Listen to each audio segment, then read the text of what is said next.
She grew up encased in fear. And why was that? Can I just ask her a question? Sure. Why was that? Wow. Okay. I feel like I grew up in fear because my father and my mother were not married when they had me.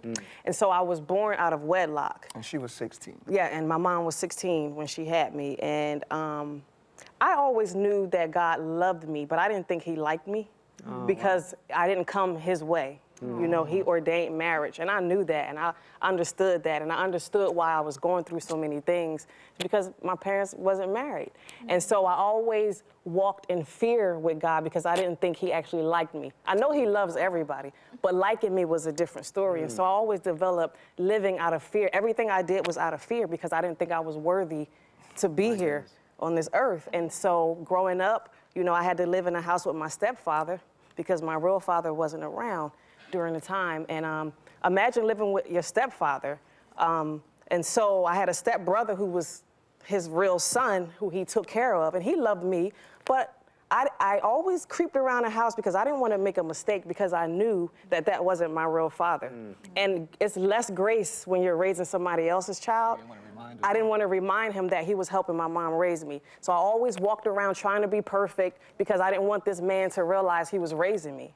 And I developed that over time, and I did everything out of fear. I gave out of fear. I loved out of fear. I hugged out of fear.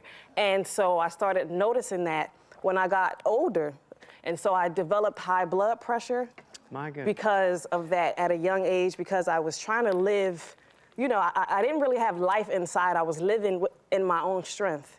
And so eventually I developed the high blood pressure, and I found out that it came through anxieties, things like that. So my doctor started telling me, they put me on medicine, it wouldn't work, it wouldn't work, it wouldn't work. And they said, have you ever been diagnosed with anxiety disorder? And I'm like, no, don't say that, because I'm a pastor, first of all. And I'm like, that's so embarrassing that you're teaching faith and all of that stuff, but you're dealing with high blood pressure.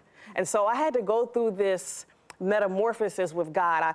We didn't know why. I'm like, why am I having anxiety? Why am I dealing with this? I love your people, God. I love giving. I love doing things for you. Why am I not fully happy inside? And then he took me, he said, give up everything you know. He said, spend 40 days with me and I'll show you why. Okay, so I took myself away, put myself in a room, an office at my house. I didn't leave my house, stayed home because my children's husband was still there. But I let God work on me for about 40 days. And he started giving me the revelation of why I was feeling sick. And he started, and quickly he said, I just wanted you to know that you have been taking my place with people. He said, with you giving out of fear and you trying to keep people around you, you started playing God.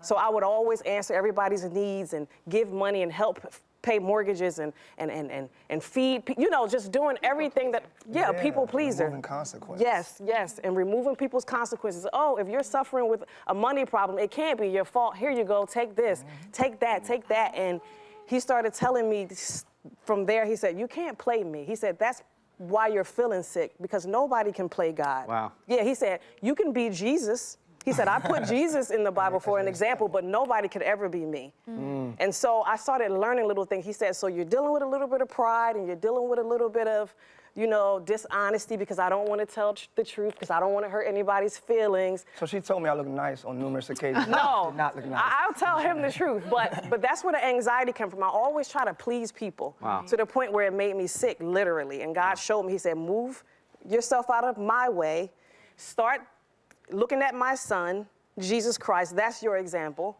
And from then on, he started working on my heart. He started shining a light on the dark places of my heart because I thought I was doing good. But everything is good is not God. That's what he told me. Wow. He said, you can be doing good, but that's not always me. Yeah. And so when I started getting that revelation, I started slowing down. You know, I cut a lot of people off and a lot of things off, and I started slowly growing, and I let him shine a light on the dark places. And from then on, I started feeling better. My blood pressure started going down. It's a quick story. I can't get into all the details, but that's what started happening. So from childhood, I started being a people pleaser, which grew into sickness. Wow. And it's just not good.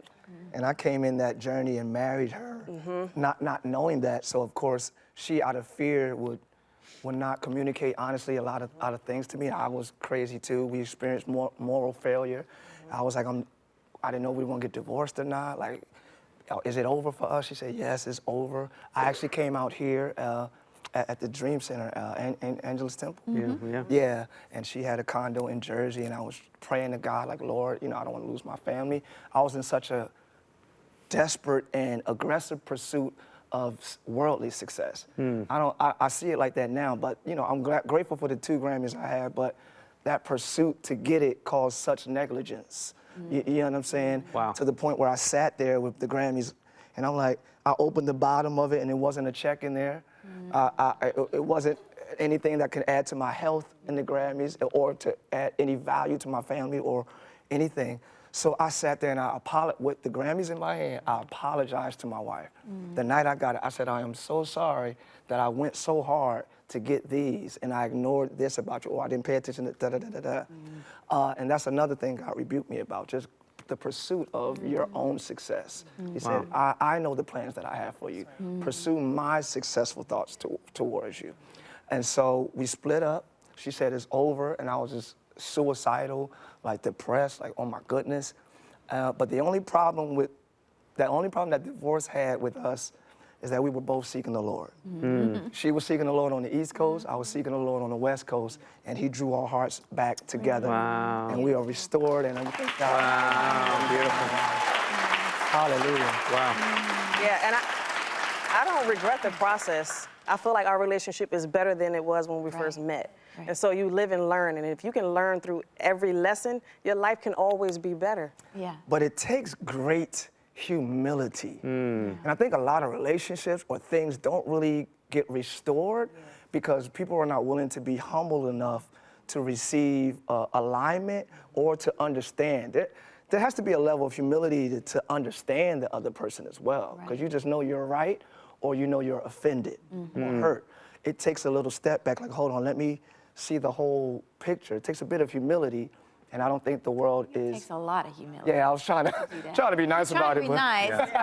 it takes such humility to have success, successful relationships. Period. Yeah. So, but I'm just grateful to God to still have my family, to still have my wife, and like she said, it's stronger than ever now. So, thank God. Wow. Beautiful. Wow, wow, wow.